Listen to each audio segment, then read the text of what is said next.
नमस्कार, शाम के 5 बजने को हैं और वक्त हो चला है हमारे खास चुनावी बुलेटिन का। बिहार में किसकी बहार।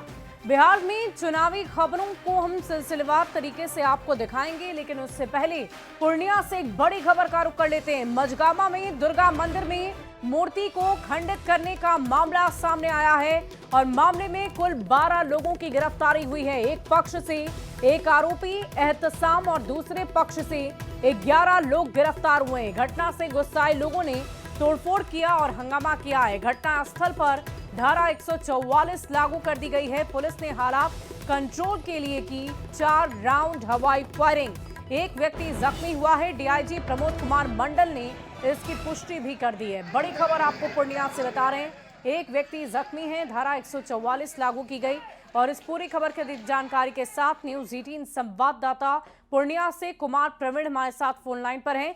प्रवीण, क्या कुछ जानकारी है, स्थिति कैसी है इस वक्त और पुलिस कर्मियों की तरफ से क्या एक्शन लिया जा रहा है?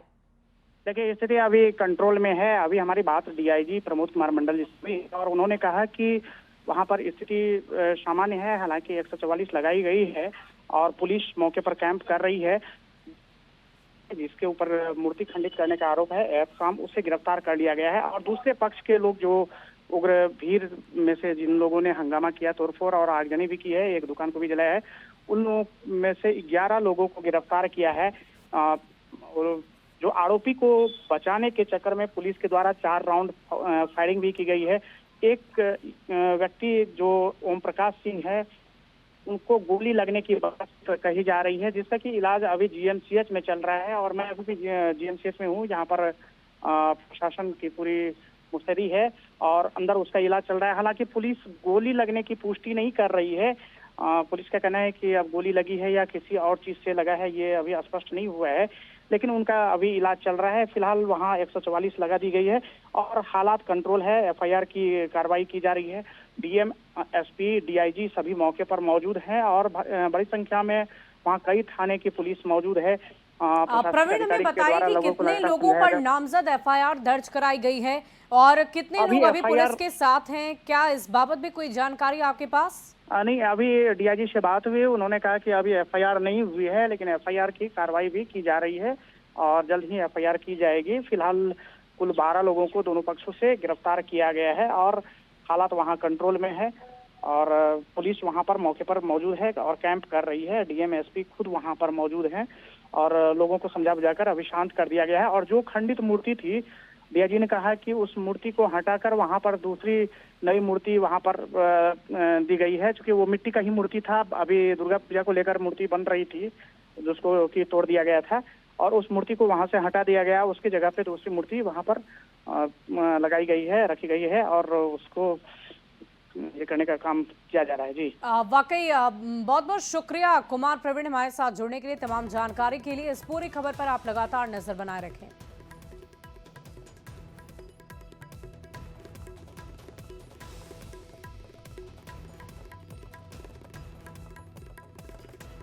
और पूर्णिया से बड़ी खबर आपको बता रहे हैं। मूर्ति को खंडित करने का मामला सामने आया और कुल मिलाकर 12 लोग गिरफ्तार हुए हैं। फिलहाल पुलिस इस पूरे मामले में एफआईआर करने की कार्रवाई आगे कर रही है, लेकिन इन सब के बीच न्यूज़ 18 पूछता है सवाल कि आखिर माहौल बिगाड़ने की कोशिश क्यों की जा रही है? कौन माहौल बिगाड़ने की कोशिश कर रहा है? बार बार मंदिरों को निशाना क्यों बनाया जा रहा है? ये सिर्फ उपद्रव है या कोई बड़ी साजिश? ये भी एक बड़ा सवाल है।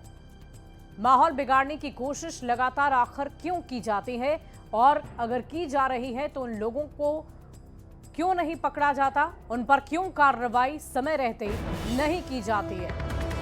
तो पूर्णिया से बड़ी खबर आपको बता रहे हैं। मूर्ति खंडित करने का मामला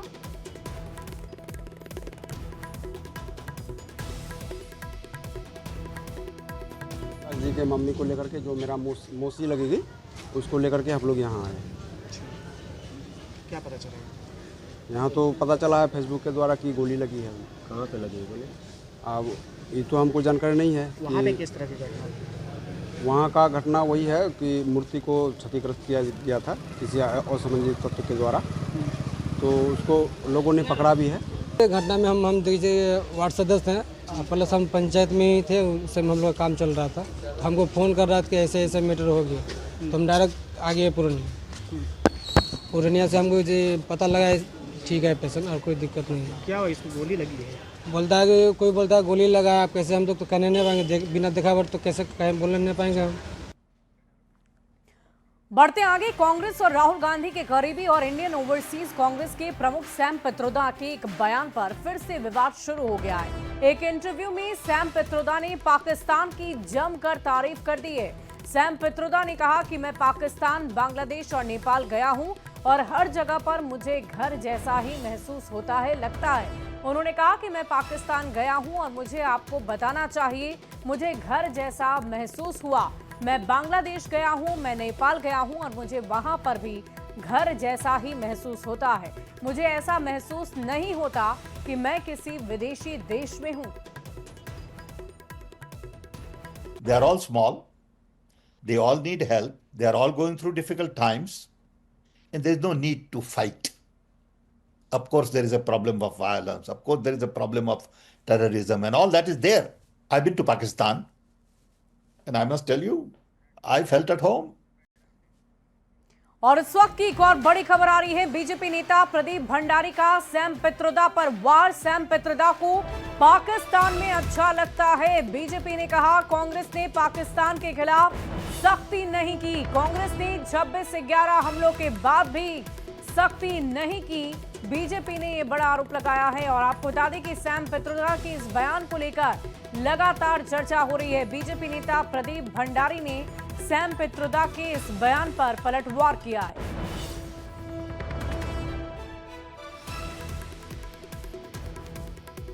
तो प्रदीप भंडारी ने सोशल मीडिया एक्स पर लिखा है, इससे साफ है कि यूपीए सरकार ने 26/11 के बाद भी पाकिस्तान के खिलाफ कोई सख्त कदम नहीं उठाया। उन्होंने कहा कि सैम पित्रोदा को पाकिस्तान में घर जैसा महसूस होता है। उन्हें पाकिस्तान में घर जैसा महसूस हुआ है। इस बात की चर्चा सोशल मीडिया पर उन्होंने की है। भारतीय स्टेट के खिलाफ लड़ना चाहते हैं, दूसरी तरफ राहुल गांधी के करीबी पाकिस्तान को अपना घर समझते हैं। मतलब आतंकियों के साथ में इश्क ये लड़ाना चाहते हैं। आतंकी पाकिस्तान को अपना घर ये कहते हैं और भारत को, भारत की संप्रभुता और अखंडता को, भारत के वीर सैनिकों के वीरता को ये अपमानित करते हैं। जब कांग्रेस पार्टी शासन में थी तो आतंकी हाफिज सईद ने ये ऑन पब्लिक कहा था कि कांग्रेस पार्टी से उसकी गुफ्तगू होती है। तो ऐसा क्यों होता है कि हर पाकिस्तानी आतंक समर्थक राहुल गांधी का महिमा मंडन करता है, कांग्रेस पार्टी का महिमा मंडन करता है, और अब कांग्रेस पार्टी के करीबी सैम पित्रोदा जो वो कहते हैं जो राहुल गांधी उनसे कहलवाना चाहते हैं। और देखिए, राहुल गांधी के वोट चोरी के आरोप में मोबाइल नंबर दिखाए जाने पर उत्तर प्रदेश के प्रयागराज के अंजनी मिश्र सामने आए और पुलिस से शिकायत करने की बात कही है। अंजनी का कहना है कि राहुल गांधी ने प्रेस कॉन्फ्रेंस में जो नंबर दिखाया वो उनका पर्सनल मोबाइल नंबर है, जिसे वो 15 सालों से इस्तेमाल कर रहे हैं। अंजनी मिश्रा ने राहुल गांधी पर गलत तरीके से नंबर दिखाने का आरोप लगाया और कहा कि नंबर वायरल होने से उन्हें बहुत कॉल्स आ रहे हैं, जिससे उन्हें परेशानी हो रही है। अंजलि मिश्रा प्रयागराज के रहने वाले हैं और साइबर कैफे चलाते हैं। अंजलि ने यह दावा किया कि वो महाराष्ट्र नहीं आते जाते और ना ही महाराष्ट्र में कोई वोटर आईडी कार्ड बना है। आपको बता दें कि राहुल गांधी ने प्रेस कॉन्फ्रेंस में वोट चोरी का आरोप लगाते हुए एक नंबर सार्वजनिक किया था, जिसमें महाराष्ट्र में वोट चोरी का आरोप लगाया गया था। राहुल गांधी ने अपने प्रेस कॉन्फ्रेंस में हमारा नंबर सार्वजनिक कर दिया है, जो कि बहुत सारा दिक्कत फेस करना पड़ा है। इसमें दिखा दिए हैं कि महाराष्ट्र में वोट चोरी हुआ है और हमारा वोटर आईडी डिलीट हुआ है, जो कि ऐसा कुछ नहीं है। ना तो हमारा महाराष्ट्र से आना जाना है, न कुछ है, तो हमारा वोटर बनेगा भी नहीं और न ही डिलीट होगा। ये सरासर फर्जी आरोप है, जो कि हमारे लिए एक तो फर्जी आरोप भी है, प्लस हमारा नंबर सार्वजनिक कर दिए हैं। तो इससे हमको काफ़ी दिक्कत का सामना करना पड़ रहा है, जो कि unknown call, fake call, fraud call ये सब आना शुरू हो गया है।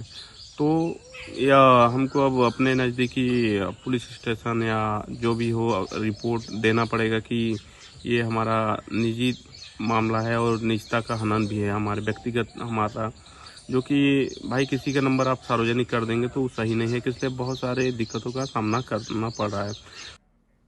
और देखिए, बिहार में कांग्रेस और आरजेडी के बीच तकरार की खबरों के बीच आरजेडी ने अपनी चाल चल दी है। सूत्रों के हवाले से बड़ी खबर है कि औरंगाबाद में कुटुंबा सीट पर आरजेडी ने अपने मोहरे को आगे कर दिया है। कांग्रेस के रिश्तों में तनातनी के बीच सुरेश पासवान को आरजेडी ने आगे कर दिया। अब कहा यह जा रहा है कि आरजेडी के इस फैसले से कांग्रेस में नाराजगी बढ़ गई है।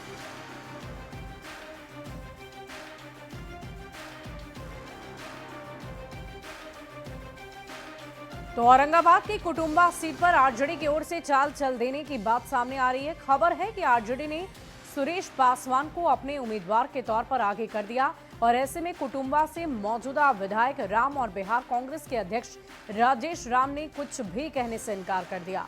वहीं विधानसभा में कांग्रेस विधायक दल के नेता शकील अहमद खान ने मीडिया में आ रही अटकलों पर जवाब देने से इनकार किया है।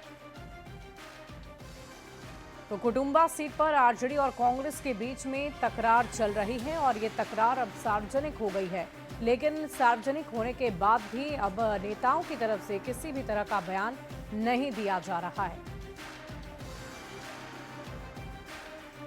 यह कि आरजेडी के तरफ से सुरेश पासवान को आगे किया जा रहा है कुटुंबा से, जहां पर आपके प्रदेश अध्यक्ष राजेश राम अभी सिटिंग एमएलए हैं।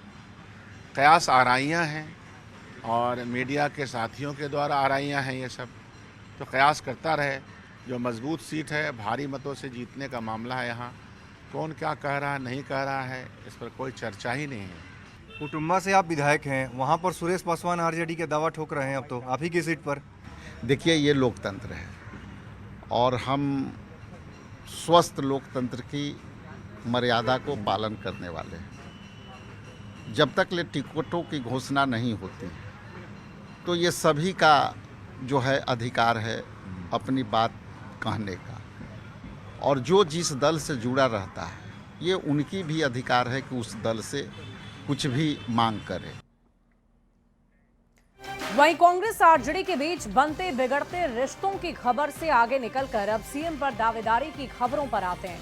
बिहार में इंडिया गठबंधन की अगुवाई कर रहे नेता प्रतिपक्ष तेजस्वी यादव कल तक ये कहते नहीं थक रहे थे कि विपक्ष की ओर से वे ही सीएम का चेहरा हैं और अपने चेहरे पर ही जनता के बीच जाकर वोट मांग रहे थे, लेकिन गठबंधन में तेजस्वी के चेहरे पर अब तक बात नहीं बनी है।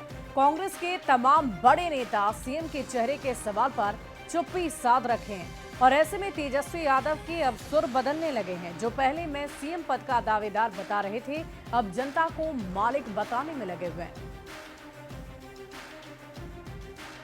243 सीट पे तेजस्वी चुनाव लड़ेगा। चाहे काटी हो, मुजफ्फरपुर हो, बौछा हो, गाय घाट हो, अपन हमारे मुन्ना जी का क्षेत्र हो, हर जगह से तेजस्वी चुनाव लड़ने का काम करेगा। आप सब लोगों से अपील है कि तेजस्वी को देख करके वोट दीजिए, बिहार को आगे ले जाने का काम करेगा। सवाल तेजस्वी जी लोग जानना चाहते हैं कि बिहार का मुख्यमंत्री का चेहरा कौन होगा। तेजस्वी जी हैं क्योंकि आप घूम रहे हैं, आप सब। हमारे गठबंधन में कोई कंफ्यूजन नहीं है और बिहार की मालिक जनता जो है वो मुख्यमंत्री बनाती है। इस बार बदलाव चाहते हैं। आप बिहार के किसी व्यक्ति से जाके पूछिए, सर्वे कराइए कि किसे वो देखना चाहते हैं, जवाब मिल जाएगा। तो तेजस्वी यादव को देखना चाह रहे हैं लोग। अब हम क्या बोले, जनता से पूछिए। लेकिन हमारे गठबंधन में मुख्यमंत्री चेहरे को लेकर कोई कंफ्यूजन नहीं है, समय पर घोषित कर दिया जाएगा। और देखिए, मुख्यमंत्री के चेहरे पर दिए गए तेजस्वी यादव के बयान पर सियासत शुरू हो गई है। बीजेपी और जेडीयू का कहना है कि तेजस्वी को जमीनी हकीकत का पता चल गया है और इसीलिए उनके सुर बदल गए हैं। तो वहीं कांग्रेस और आरजेडी का कहना है कि जल्द ही मुख्यमंत्री के चेहरे के नाम का ऐलान कर दिया जाएगा। देखिए, श्री तेजस्वी यादव जी के सुर नहीं बदले हैं। लोकतंत्र में जनता ही किसी को मुख्यमंत्री बनाती है और किसी को हटाती है। तो श्री तेजस्वी यादव जी को बिहार की जनता ने अपना मुख्यमंत्री मान लिया है। बिहार की जनता तेजस्वी जी को मुख्यमंत्री बनाने के लिए तैयार है। महागठबंधन की तरफ से मुख्यमंत्री के चेहरे पर तेजस्वी के बदले सूट ठीक वैसे ही जैसे अब आया ऊंट पहाड़ के नीचे। हाल के दिनों तक अपने मुंह मियां मिट्ठू बन अपने ही चेहरे पर 243 विधानसभाओं के लिए जनता से वोट मांगने वाले तेजस्वी जी को लगता है कि अब कुछ हद तक जमीनी हकीकत का भान हो गया है, तभी तो वह कह रहे हैं कि जनता ही तय करेगी कि कौन मुख्यमंत्री बनेगा। तेजस्वी यादव पहले कहा करते थे कि मेरे अलावा महागठबंधन में कौन है सीएम का चेहरा, लेकिन कांग्रेस पार्टी की बदली हुई रणनीति और कांग्रेस नेताओं के हठधर्मिता के कारण तेजस्वी यादव अब कह रहे हैं अपना सुर बदलते हुए कि जनता जिन्हें तय करेगी वही मुख्यमंत्री होगा। बिहार के आम जनता के मानस पट पे, चित्त पे, दिल पे, दिमाग पे ये बात बैठ गई है कि इंडिया गठबंधन जो है उनके मौलिक अधिकार दिलाने की बात कर रहा है, उनके बेसिक सुविधाएं, पढ़ाई लिखाई, दवाई, चिकित्सा की बातें कर रहा है और वो मन बना ली है कि इस बार बिहार की जनता इंडिया गठबंधन को आशीर्वाद देगी और बहुत जल्द बिहार की जनता अपना मुख्यमंत्री इंडिया अलायंस से चुन लेगी। और देखिए, पटना शहर को सरकार की तरफ से 44 करोड़ की योजना की सौगात मिली है। 9 सामुदायिक भवन का शिलान्यास किया गया। सामुदायिक भवन में कम्युनिटी हॉल भी बनाए जाएंगे। साथ ही 1 करोड़ 65 लाख से पार्क का निर्माण भी कराया जाएगा। देखिए, माननीय उप मुख्यमंत्री जी और माननीय मंत्री जीवेश मिश्रा जी दोनों ने आज हमारे क्षेत्र में और खास करके पटना शहर में करीब 9 सामुदायिक भवन का शिलान्यास किया है।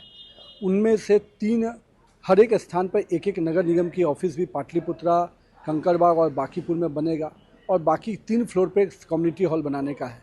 तो निश्चित रूप से पटना वासियों को जो सामुदायिक भवन का तोहफा के रूप में आज मिला है और साथ में एक पार्क, डमडम पार्क, जो 1 करोड़ 65 लाख की योजना से है और करीब 44 करोड़ की योजना से ये तीनों स्थान पर। और इसी बीच राजधानी पटना से एक बड़ी खबर का रुख कर लेते हैं। पानी से भरे गड्ढे में गाड़ी गिर गई है। बारिश के बाद जगह जगह जल जमाव की स्थिति है। जेपी गोलंबर के पास पानी से भरे गड्ढे में एक कार पलट गई। मौके पर क्रेन बुलाई गई। इस वक्त की बड़ी खबर आपको राजधानी पटना से बता रहे हैं। आपको बता दें कि पूरे बिहार में इस वक्त मौसम का मिजाज बदला हुआ है। जगह जगह बारिश हो रही है और ऐसे में गड्ढे में पानी भर गया था जिसमें जाकर गाड़ी गिर गई। बारिश के बाद जगह जगह जलजमाव की स्थिति हो गई है। आप तस्वीरें देख रहे हैं कितनी भयानक स्थिति हुई पड़ी है और ऐसे में क्रेन को बुलाया गया है ताकि कार को वहां से निकाला जा सके और आवागमन फिर से सुचारू किया जा सके। और ये तस्वीरें राजधानी पटना की है। जेपी गोलंबर के पास ये हादसा हुआ है। मौके पर क्रेन को लाया गया है ताकि कार को वहां से निकाला जा सके। एक कार गड्ढे में जाकर पलट गई, पानी भरे गड्ढे में। और ये तस्वीरें आप देख पा रहे होंगे। बारिश के बाद जगह जगह जलजमाव की स्थिति है और ऐसे में कार चालकों को भारी परेशानी का सामना करना पड़ रहा है।